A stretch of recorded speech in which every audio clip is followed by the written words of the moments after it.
오늘은 중년들에게 초점을 맞춘 하나님의 말씀, 중년의 위험과 기회라는 말씀을 통하여 하나님의 은혜를 나누고자 합니다. 봄은 어린이, 여름을 청년이라고 한다면 가을은 중년, 겨울은 노년이라고 할 수 있을 것입니다. 오늘 우리 시대 평균 수명이 한 80점 된다고 하니 이제는 40이 넘어서면 중년에 접어들게 됩니다. 그리고 시니어가 되기 전 64세까지를 중년 혹은 중장년이라 일컫게 됩니다. 40대를 보내시는 분들은 중년에 막 접어든 인생의 걸음을 걷게 될 것이고, 이제 환갑을 지나고 있는 분들은 중년의 끝자락을 보내고 있는 분들입니다.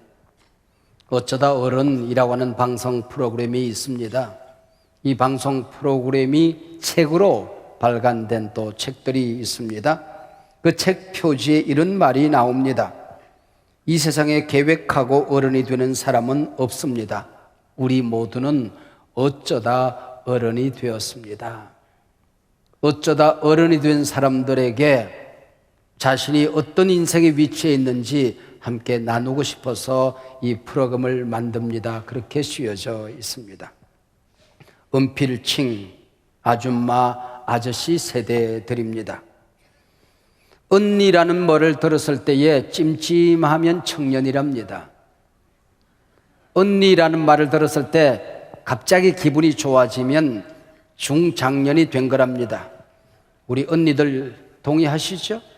네. 사람들이 거울 앞에 서면 너도 나도 깜짝 놀란답니다. 젊을 때는 날로 싱싱해지고 이뻐지는 자기 자신에게 놀란답니다. 그러나 중년이 지나고 나면은 내가 이렇게 빨리 맛이 가나? 그래서 자기를 못 알아보고 깜짝 놀란답니다. 이환천 시인의 거울 앞이라고 하는 시가 있습니다. 그 첫 마디가 욕으로 시작합니다. 용서하시길 바랍니다. 아이씨 땡땡 이렇게 시작합니다. 아이씨 깜짝이야. 그게 시 끝입니다. 아이씨 땡 깜짝이야. 네. 여러분들은 지금 어떤 때 놀랍니까? 자기 자신이 싱싱해지고 젊어져서 놀랍니까? 아니면은 빨리 맛이 가서 자기를 못 알아봐서 깜짝 놀랍니까? 못 알아보고 깜짝 놀랐다면은 여러분 지금 중년을 보내고 있는 겁니다. 노너 위정편 공자님 말씀에 40에 부록하고 하는 말이 나옵니다. 공자님은 40이 된 후에 유혹이 사라지더랍니다. 그건 공자님이나 하실 수 있는 말씀이고 우리 범인들은 40에 유혹하고입니다. 40에 접어들면 인생 최대의 위기에 빠질 수 있다는 얘기죠.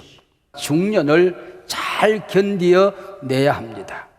이겨내야 되는 것입니다. 이걸 하나님의 능력으로 이겨내지 못하면 커다란 인생의 위기에 직면하게 된다는 거지요. 중년은 신체적으로, 심리적으로, 사회적으로, 영적으로 변화와 위기를 경험하게 됩니다. 중년을 연구한 어느 학자는 중년이 되어서 신체적으로, 심리적으로, 사회적으로, 영적으로 위기를 겪지 않은 사람, 지구상에 10사람을 찾아낼 수 있다고 한다면 그들의 이야기를 써내려가는 것 하나로 그 책은 베스트셀러가 될 것이다 그랬습니다. 모든 사람이 겪는 위험이 있다고 하는 것이죠. 먼저 신체적인 변화를 만나게 됩니다. 머리는 가늘어지고 적어지고 휘어집니다. 몸에서 힘은 빠지고 근육이 줄어들기 시작합니다. 여름이 되었습니다. 몸에 살을 자꾸 드러내고 싶어 하면 청년, 자꾸 감추려고 하면 중년, 에라 모르겠다 될 대로 되라 노년입니다. 청소년기가 되면 사춘기를 겪습니다. 몸의 변화와 심리적인 위기를 맞이하게 되죠. 내 자식이 사춘기를 겪을 때에 그 어머니, 그 아버지는 심리적으로 사춘기를 겪게 되는 것이지요. 그래서 가정 안에 갈등이 일어나기 시작을 하는 것입니다. 이 허물을 다스리지 못하면 우울증에 빠져듭니다. 그리고 갱년기에 접어들게 되지요. 아버지와 어머니, 어릴 적 꿈을 이루지 못하고 나이만 들어가는구나 싶어서 한숨이 절로 나오기도 합니다. 아이를 낳아 기를 때는 온 집안이 시끌벅적, 몸은 피곤하지만은 사는 재미가 있답니다. 돌잔치하고 걸음마하고, 그리고 아이들이 말 배울 때 인생이 참 재미가 있대요. 근데 중년이 되면 아이들이 공부한다고 학교 가고 학원으로 가고 없어집니다. 그리고 좀 더 나이가 들면 사랑하는 사람을 만나서 시집 장가 재집 지어서 나갑니다. 특별히 여성분들은 남편 뒷바라지하고 아이들 돌보느라 자기 인생이 사라진 것처럼 느껴집니다. 일거리가 없어졌습니다. 인생의 허무가 찾아오는 시기이기도 합니다. 사회적으로는 신분의 변화를 가져옵니다. 직장에서 밀려납니다. 은퇴의 압박을 받습니다. 퇴직의 위기감 때문에 마음이 초조해집니다. 많은 중년기를 보내는 사람들은 자녀와 부모 세대 두 세대를 동시에 부양해야 합니다. 그러지 못할 때는 나는 무능자인가 죄책감에 빠져들기도 합니다. 아래 윗세대 여러 사람을 돌보지만은 정작 자기 자신을 돌봐줄 사람이 없어서 이거 믿지는 인생이 아닌가 하는 생각을 하게 되지요. 부모 세대에 눌리고 자녀 세대에 눌리고 낀 세대라 하는 세대가 바로 이 세대입니다. 어느 중년 아버지의 얘기입니다. 자신의 학창시절 자기 아버지는 붓을 가져와서 먹을 북북 갈더니 큰 글씨로 책상 머리에 이렇게 써 붙이더랍니다. 잠은 죽어서나 자라. 그래서 그 아들이 청소년이 되어서 자기 아버지 흉내를 냈답니다. 그래서 먹물 갈아서 큰 글씨로 잠은 죽어서나 자라 써 붙여놨더니 아들이 학교에 돌아와서 북북 뜯어버리더랍니다. 그리고는 자기 반 거푼이라고 컴퓨터에서 이런 글을 뽑아 써 붙였습니다. 30분 더 공부하자.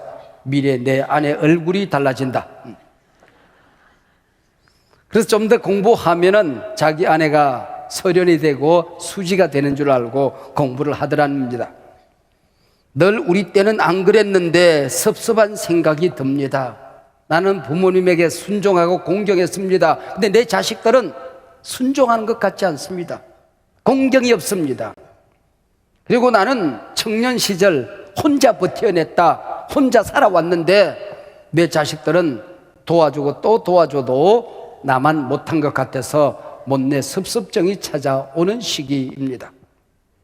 그래서 중년기를 보내던 한 시인은 오늘 본문 시편 102편 7절에서 이렇게 기록합니다. 나는 광야의 당아새 같고 황폐한 곳에 부엉이가 되었사오며 내가 밤을 새우니 지붕 위에 외로운 한 마리 참새 같으니이다. 당아새가 둥지 위에 있어야지 왜 광야에 버려진 꼴이 되었습니까? 부엉이가 나뭇가지에 앉아 노래해야지 왜 황폐한 곳에서 홀라 쭈그리고 앉아 있습니까? 참새가 함께 몰려다니며 짹짹거리고 노래해야지 왜 외로운 한 마리 참새가 되어서 지붕 위에 버려져 있습니까? 세상에서 버림받은 존재에게처럼 여겨집니다. 사랑한다고 고백했던 그 사랑은 어디 갔는가? 갱년기를 보내며 밤잠을 이루지 못하고 전전긍긍하기도 합니다. 그래서 이 시인은 23절 24절에서 나의 하나님이여 나의 중년의 나를 데려가지 마소서라고 기도하는 것입니다. 특별히 우리나라 중년 사망률은 세계 단연 1위입니다. 그리고 남자 사망률은 여자 사망률의 3배가 넘어서고 있습니다. 중년 가정에서 부부관계가 사라지는 나라가 일본과 우리나라라고 합니다. 이때 일에 미쳐서 살다가 가정을 잃어버리고 어느 날 문득 쓰러지는 나이가 중년이 될 수가 있다고 하는 것이죠. 가정에서 행복한 우리 가정생활을 누릴 줄 알아야 몸도 마음도 영혼도 건강할 수가 있다는 것입니다. 그래서 오늘 시인도 이런 위기를 느꼈는지 중년의 나를 데려가지 말아 달라고 기도하고 있습니다. 열매는 무르익은 다음에 떨어져야 다른 사람들을 복되게 하는 거지요. 익기도 전에 떨어지는 열매가 되지 않게 해달라고 시인은 기도합니다. 중년이 되면 벌써 죽음이 자기 가까이 다가와 있다는 것을 느끼기 시작합니다. 가까이 지내던 부모님이 한 분, 두 분 세상을 떠납니다. 이번에는 내 차례네 하는 생각이 들기 시작하죠. 가까이 있던 내 친구 중에 죽었다는 부고가 가끔 날아듭니다. 깜짝 놀랄 만한 시간에 나도 갈 수 있겠구나 하는 생각이 자리 잡습니다. 그래서 자신의 나이를 출생의 시점에서가 아니라 죽음의 시점에서 헤아리게 되는 겁니다. 청년 때는 병이 들어도 곧 나을 거야 라고 생각합니다. 그러나 중년이 되어서 병이 들면 이러다 잘못되는 것 아니냐 하는 생각이 머릿속에 지나갑니다. 그래서 언젠가부터 TV 앞에 앉으면 심심찮게 건강 프로그램을 나도 모르게 보고 앉았습니다. 인생의 종말을 기억하기 시작합니다. 이때 남은 생에 즐기자. 그러면 위기에 빠지는 것이고, 내 인생에 목적이 있었지, 꿈이 있었지, 가치 있는 일에 헌신해 보자. 그러면 기회를 만들어갈 수가 있게 되는 것입니다. 이에 대하여 영적인 위기를 겪는 때도 중년입니다. 어느 때 위기가 없겠습니까마는 이 영적인 위기가 성적인 위기, 가정적인 위기로 겹쳐지는 것이 이때입니다. 다윗은 어릴 때 남들의 주목을 받을 만큼 훌륭하게 잘 자랐습니다. 인생의 온갖 고난의 시기에 하나님께 기도했습니다. 찬양했습니다. 무릎을 꿇고 매달렸습니다. 잘 승리했습니다. 왕이 되었습니다. 인생의 절정기에 올랐습니다. 바로 그때 유혹이 찾아오게 되는 것입니다. 사회적인 위치, 영적인 위치, 신앙적으로 절정에 도달해 있을 때에 오히려 도전이 찾아오더라고 하는 겁니다. 이때가 바로 다윗의 나이 40대 후반입니다. 여성으로 말하면은 폐경기가 찾아오고 갱년기가 찾아오고, 남성들에게도 갱년기가 찾아옵니다. 남성들 과거와는 다르게 육체적인 쇠잔함을 느끼게 되는 것이죠. 그래서 만용을 부리기 시작합니다. 이것이 바로 성적인 유혹이지요. 황금은 도금할 필요가 없는 겁니다. 약해졌기 때문에 아직도 나는 건강하다 자신만만하게 자기를 드러내려고 하다가 큰 위기를 만나게 되는 것입니다.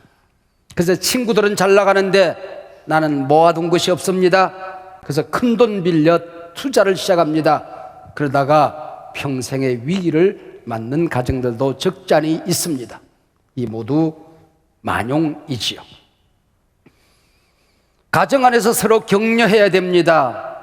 서로들 칭찬하고 도와주고 기도해야 되는 것입니다. 그래서 아내들은 남편에게 당신은 멋진 남자야, 남편들은 아내에게 당신은 사랑스러운 여자야 격려해야 되는데, 아내나 가족으로부터 사랑과 존경을 받지 못하는 경우 유혹을 이겨내기는 퍽 어렵습니다. 특별히 배우자로부터 성적인 폄하 발언을 자꾸 들으면 더 큰 위험에 빠져들 수 있다고 하는 것입니다. 절대 성적인 폄하 발언을 해서는 안 되는 시기가 바로 이 시기입니다. 다른 때도 마찬가지겠지만은 사무엘하 11장에 보면은 다윗에게 유혹이 찾아오는 때를 그렇게 시작합니다. 왕이 출전할 때에, 전쟁터에 나가서 이전선 저전선 누빌 때는 유혹이 없었습니다. 그러나 이제는 장수들이 내 대신 싸워줍니다. 왕이 출전해야 하는데 출전하지 아니하고 한간 시간을 보내고 있습니다. 이때 위기가 찾아왔다는 것이죠. 위기는 한간 시간에 찾아오는 것입니다. 남들이 박수 쳐주고 갈채를 보내고 환호할 때에 그것은 본질적인 내가 아닙니다. 조용한 때에, 여유가 있을 때에 여러분 성경을 읽습니까? 기도하는 골방이 있습니까? 영적인 책을 읽습니까? 큐티를 합니까? 잘 살고 있는 것입니다. 그러나 여유로운 시간에 엉뚱한 곳을 뒤지고 엉뚱한 상상을 하고 다른 생각에 빠져들면 실패의 늪으로 빠져들게 되는 것이지요. 그래서 SNS상에 포르노를 뒤지는 시기도 바로 이 시기에 가장 무서운 유혹 가운데 하나입니다. 여러분의 핸드폰이나 여러분 집에 있는 컴퓨터에 포르노 사이트가 실려 있으면 오늘 예배 후에 모두 내리시고 닫으시기를 축복합니다. 위기는 위험이란 말과 기회란 말이 합쳐져서 된 말이지요. 중년은 대단히 위험한 때이지만 또한 엄청난 내 인생의 기회가 될 수가 있는 거지요. 중년을 연구했던 월트 피킨이라고 하는 사람의 책 가운데 인생은 마흔에 시작된다라는 책이 있습니다. 그 책 가운데 이런 글귀가 나옵니다. 30가지를 바겐세일 특설 매장이라고 한다면 중년은 백화점의 정선된 VIP 코너와 같다. 그 기회는 또 어떤 기회일까요? 인생 2모작, 3모작을 시작해야 한다면 기도하고 준비하는 때가 바로 중년의 때입니다. 거추장스러운 가지를 자르고 인생의 본질에 집중할 때입니다. 많은 일들에 허둥댈 때가 아니라 내 인생의 목적, 은사, 나의 열정을 따라 살기 시작해야 할 때입니다. 선택과 집중의 때입니다. 인생의 짐들을 새롭게 정리하고 짐을 가볍게 한 다음에 참으로 의미 있고 가치 있는 일들에 집중해야 할 때입니다. 내 자녀들이 학교에서 배우는 그 시간, 나는 기도하고 말씀을 붙들고 인생의 한복판에서 또 다른 인생을 배워야 할 때란 말입니다. 누군가 제게 목사님의 인생 여정에서 그 절정은 어느 때입니까? 라고 묻는다고 한다면 저는 서슴없이 대답할 수가 있습니다. 지금입니다.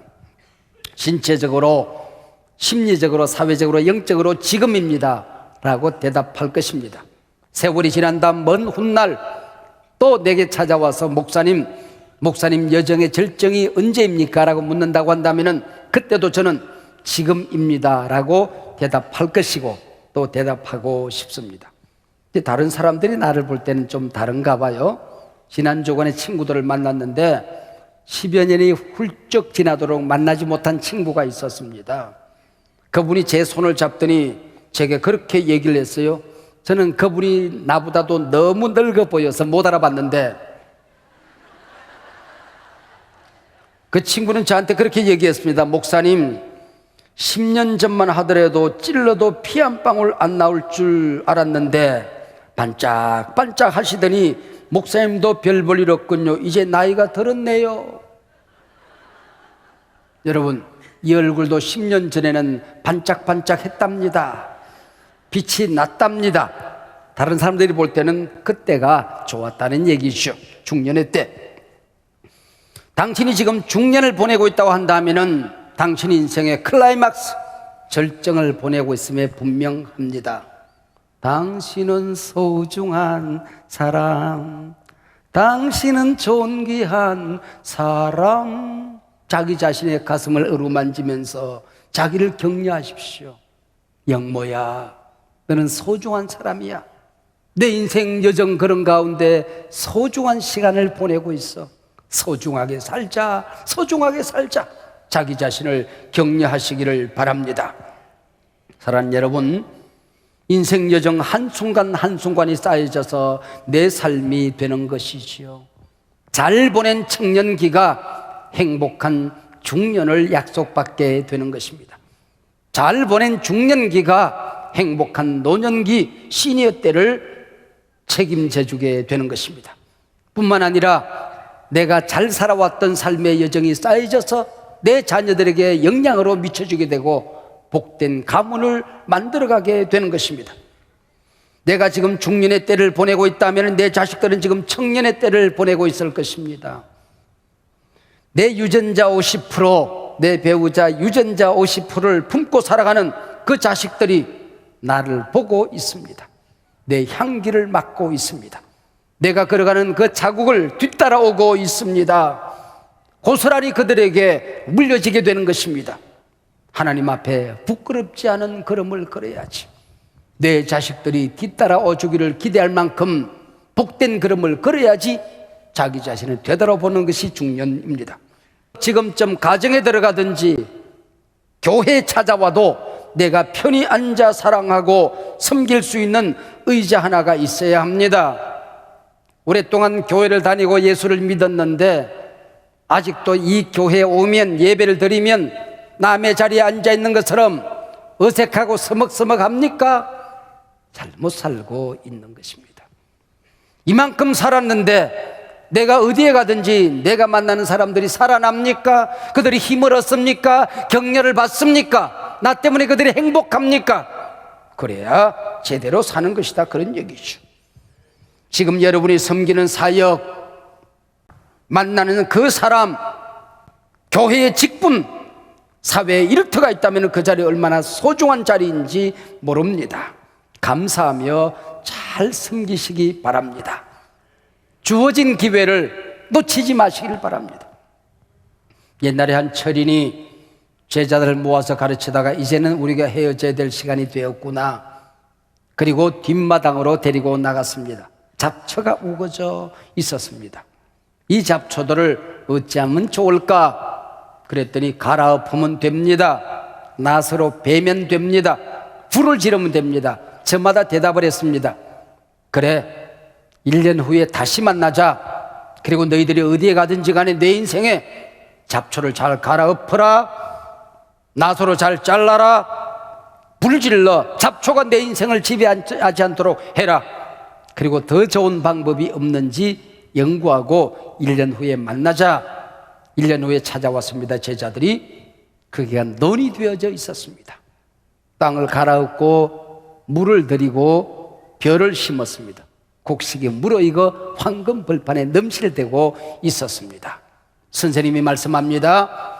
잡초를 자르는 것이 중요한 것이 아니라 그게 무엇을 심느냐 하는 것이 중요하다. 믿음의 씨를 뿌리고, 말씀의 씨를 뿌리고, 하나님 주신 비전의 씨앗을 뿌리고 곡식 가꾸고 건강한 삶을 만들어가게 될 때에 내 인생에서 잡초는 사라지게 되느니라. 할렐루야. 제가 오늘 말씀을 준비하며 중년 블로그를 읽어보기도 하고, 그리고 중년에 관한 몇 권의 책을 읽어보면서 나름대로 제가 글을 이렇게 정리해 보았습니다. 제 글이 아니라 거기 있는 책들을 한번 정리해 본 겁니다. 중년이라고 제목을 제가 잡았습니다. 중년은 용서하는 시기입니다. 나를 용서하고 나와 함께한 사람들을 용서하고 내가 사는 이 환경을 품고 용서하는 시기입니다. 지금 당신의 모습 있는 그대로 품어주세요. 형편없는 외모, 3단 복부, 이중턱, 구부정한 허리, 흰머리 아니면 빛나는 대머리, 늘어진 피부, 처지는 눈꺼풀 모두 용서하고 품고 사랑하십시오. 중년은 다른 사람에게 향기를 주는 시기입니다. 쌓아온 덕을 나누는 시기입니다. 향기나 덕은 갑자기 생기는 것이 아니라 살아가며 쌓아온 것이기에 모두 나만의 자산입니다. 중년은 연륜이라는 자산이 있어 미움도 절망도 실패도 상실도 품을 수가 있는 시기입니다. 젊은 날의 만용도 실패한 도전도 모두 동글동글해지고 인간을 보는 눈이 따스해지는 시기입니다. 그러지 못하다면 당신 지금 잘못 살고 있는 겁니다. 중년은 내게 주어진 시간의 속도를 조절하는 시기입니다. 중년의 시간은 젊은 날에 그것보다 더 소중하고 아름답기만 합니다. 내게 하나님이 주신 꿈과 생의 의미를 기억해 보는 시기입니다. 중년은 미완성도 감사하는 시기입니다. 물러남을 준비해야 할 시기입니다.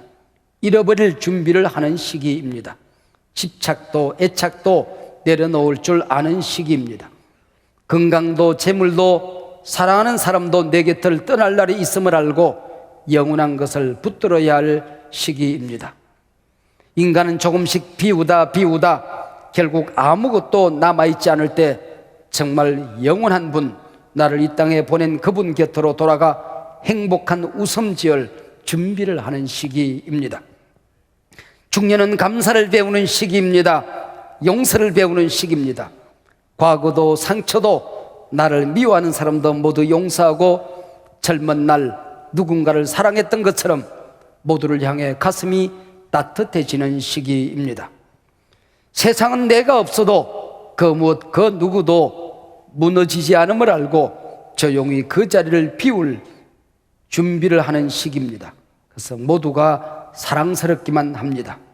중년을 보내는 당신, 지금 당신 인생의 절정의 때를 보내고 있습니다.